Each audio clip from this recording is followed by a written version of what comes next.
Hay semanas en las que a la hora de elegir el tema del vídeo puedo tener más o menos dudas, pero con este tema no ha habido ninguna. Sinceramente he intentado no hacer un vídeo sobre esto, ya que todo el mundo está hablando sobre este tema. Pero es que me han surgido ciertas dudas, sobre todo estos últimos días, con los nuevos casos de coronavirus que han aparecido en Europa y concretamente en la Unión Europea. Por fortuna, aunque la voz de alarma está dada, la situación a día de hoy al menos es contenible.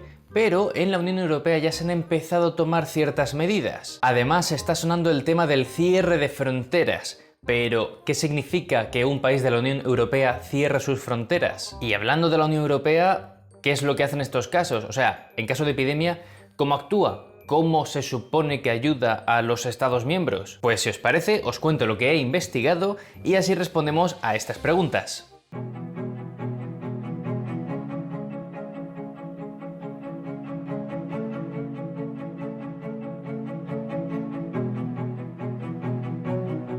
Vamos a hacer un pequeño repaso de lo que ha ocurrido hasta ahora y así partimos todos de la misma base. Todo comenzó el 31 de diciembre de 2019, cuando el gobierno de Wuhan, que es la capital de una región de China, dio la voz de alarma diciendo que había docenas de personas infectadas por un nuevo virus. Pero en ese entonces no se conocía que se transmitía entre humanos. El 11 de enero se produjo la primera víctima por este virus y se trataba de un hombre mayor de 61 años que frecuentaba el mercado de Wuhan, que es donde se cree que todo este jaleo comenzó. Pocos días más tarde, el 20 de enero, se confirmaron más casos por primera vez fuera de China, en países como Japón, Estados Unidos, Corea del Sur o Tailandia. Por esto, durante los días siguientes comenzaron a haber restricciones de viaje hacia Wuhan o desde Wuhan a otro lugar. En ese momento, el 23 de enero, ya había 17 fallecidos por el virus y hasta 600 infectados en los diferentes países que os he mencionado antes. Y ya fue el 30 de enero cuando la Organización Mundial de la Salud, la OMS, declaró la emergencia global. Tras esto ya sí que empezó un poco el caos, empezaron las restricciones de vuelos a Estados Unidos, empezaron las repatriaciones de personas de China a sus países, se produjo el primer fallecido fuera de China, que tuvo lugar en Filipinas, y el número de fallecidos en China alcanzó la cifra de las 1000 personas. Desde entonces hasta ahora ya hay casos de infectados en todos los continentes, y en lo que respecta a Europa, y más concretamente a la Unión Europea, pues sí, también tienen varios países donde hay casos de infectados y donde también se han producido muertes por el virus. Italia es el caso más claro, pero también están países como España, Francia, Alemania, Reino Unido, Suecia, Noruega, Austria, Croacia, y seguirá habiendo muchos más durante estas semanas o meses, porque a saber cuándo acaba todo este jaleo. La rapidez con la que se ha propagado el virus es lo que ha hecho que salten de verdad las alarmas en la Unión Europea. Y desde ya mismo hasta que todo esto acabe, la Unión Europea tiene que enfrentarse y tiene que lidiar con ciertos riesgos.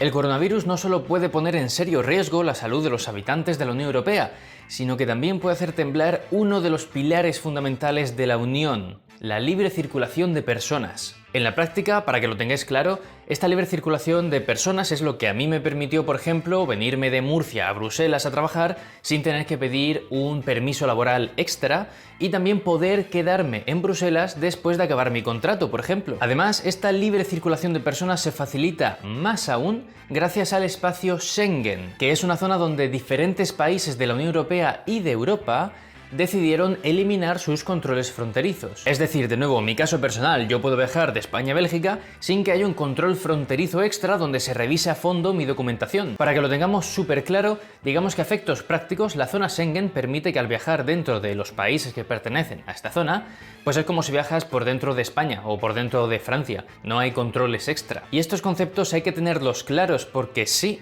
la idea del cierre de fronteras está resonando en varios Estados miembros como solución para intentar impedir el contagio. Sin embargo, desde la Comisión Europea se ha desaconsejado poner en práctica esta medida del cierre de fronteras, al menos por el momento. Pero ojo, porque si finalmente algún país de la Unión decidiera aplicar este cierre de fronteras, no sería para nada la primera vez. Esto es algo que ha venido sucediendo desde 2006 hasta día de hoy y hasta en más de 100 casos, literalmente. Por ejemplo, seguro que os suena que en 2015, con motivo de la conocida como crisis de los refugiados, pues Alemania y Francia aplicaron controles fronterizos extra. Y sí, los países de la Unión Europea tienen capacidad legal propia para decidir si cierran sus fronteras o no. Es cierto que los países tienen que comunicárselo a la Comisión Europea, pero es que de hecho, a nivel práctico, la Comisión no puede evitar que un país cierre sus fronteras. Y entrecomillo esto porque el cierre de fronteras no significa levantar un muro y aislar a tu país del resto. Un cierre de fronteras significaría aplicar controles fronterizos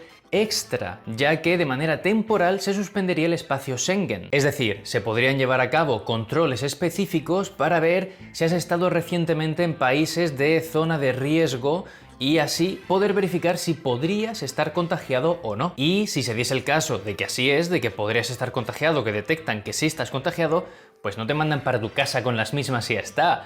No, te pondrían en aislamiento allí donde estuvieras. Entonces, aclarado esto, parece que de momento ningún país de la Unión Europea vaya a proceder con un cierre de fronteras. Porque además, como han justificado varias voces expertas de la Unión Europea y de la propia OMS, un cierre de fronteras realmente no impide que prosiga el contagio, ya que un virus no entiende de barreras administrativas. Pero lo que sí que haría directamente un cierre de fronteras sería perjudicar a la economía. Sí que es posible que se acaben aplicando esos controles específicos en las zonas más afectadas dentro de los países, pero ya digo, a nivel nacional de momento se descarta. Bueno, y si creíais que esto ya eran suficientes problemas, aún quedan más. Si lo recordáis, en el último vídeo hablamos de cómo es un mes de trabajo en la vida de los eurodiputados, que tienen la semana de las comisiones, que era la semana amarilla, y la semana plenaria de Estrasburgo, que era la semana roja. Bien, pues el Parlamento Europeo está valorando la posibilidad de que los eurodiputados que hayan estado recientemente en las zonas afectadas por el coronavirus no asistan físicamente ni a las comisiones de Bruselas ni al plenario de Estrasburgo. Entonces lo que están considerando es la opción del teletrabajo, o sea, que los eurodiputados estarían desde sus casas siguiendo las comisiones y el plenario. Esto es muy interesante porque, si no me he informado mal, sería la primera vez que esto ocurriría en el Parlamento Europeo.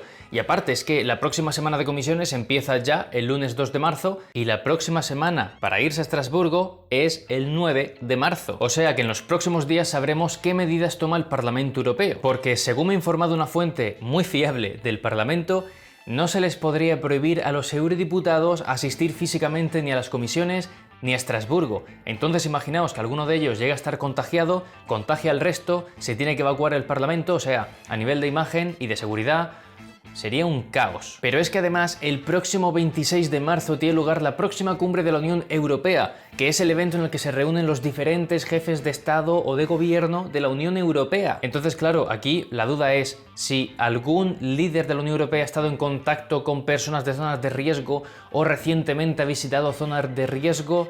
¿Se le va a vetar? Pues es otra cosa que está por ver. Vale, pues con todo este jaleo que he montado, al menos yo estas últimas semanas me he preguntado muchas veces ¿qué está haciendo la Unión Europea?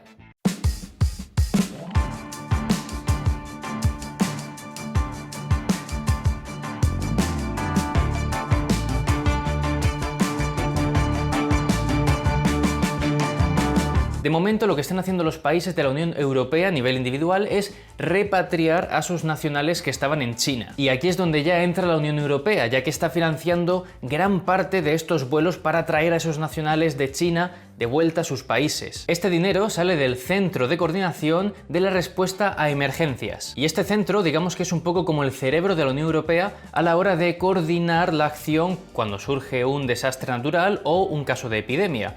Y además es el centro que está en contacto directo con las diferentes autoridades de los Estados miembros. Digamos que este centro es el que se encarga que haya cierta cooperación entre los países de la Unión Europea. Más adelante entenderéis lo de cierta cooperación, aunque es cierto que también puede ayudar a países que no están en la Unión Europea. Básicamente funciona de la siguiente manera.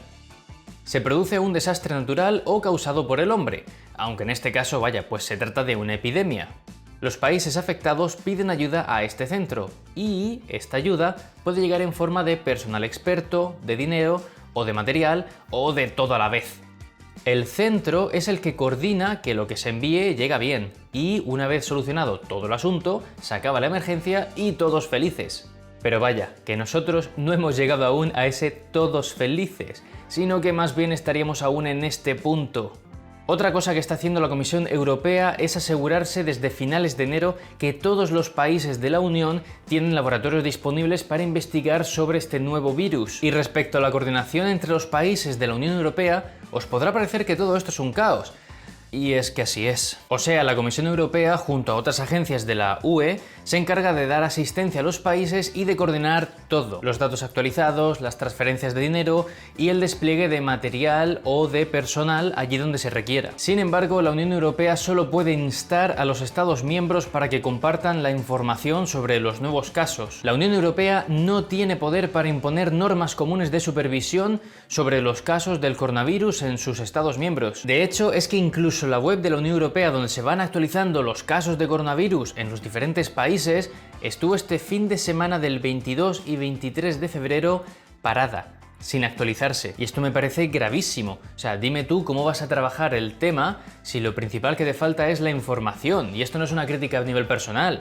Es una crítica que también he escuchado por aquí, por Bruselas. Pero bueno, aún así, diferentes voces de la Unión Europea y de la OMS dicen que la Unión está bien preparada para este tipo de casos, aunque sigue habiendo pequeñas brechas y lagunas que mejorar. Lo bueno es que, habiendo pasado ya la Unión Europea diferentes epidemias como la gripe aviar, la porcina o el SARS, que hasta estos días mencionóse mucho, pues sí que hemos visto que los países de la Unión sí que han aprendido muchas cosas, como por ejemplo no comprar en masa un montón de equipamiento como si no hubiera un mañana y darse cuenta de que aquí lo que funciona es la coordinación y tener datos actualizados para todos poder trabajar conjuntamente. Además, los protocolos de actuación se han ido mejorando y actualizando con el tiempo, evidentemente, y esto permite que ahora haya más países de la Unión Europea con hospitales preparados para casos de aislamiento y con laboratorios con mejores materiales para poder investigar pues este virus. Cabe mencionar que el coronavirus aún no ha tocado techo, es decir, se espera que sigan habiendo nuevos casos durante estas semanas y meses. Y habrá que ver cuándo llega ese punto álgido en el cual empiecen a descender los casos, porque solo entonces sí que podremos hablar de que la situación ya está contenida. Eso sí, la OMS ya ha dicho que hay hasta 20 vacunas en fase de desarrollo y también diferentes tratamientos en fase de pruebas clínicas que podrían estar preparadas durante las próximas semanas. De aquí en adelante, la Unión Europea va a tener que hacer frente a estos problemas, a estos riesgos que os comentaba, y seguramente sigan saliendo nuevos durante, ya digo, estas semanas y meses, hasta que todo esto acabe. Así que espero que este vídeo sirva para entender un poquito mejor el panorama de la Unión, para poder visualizarlo y ver cuáles van a ser los temas candentes durante estas semanas. Muchas gracias por ver el vídeo, espero que no se convierta en viral. Y como siempre, os animo a dejar un like y a suscribiros al canal si no lo estáis y a darle a la campanita para así estar al tanto de cuando vuelva a subir un nuevo vídeo. Por mi parte, yo espero seguir sano para la semana que viene y si así es, pues nos veremos en ese vídeo.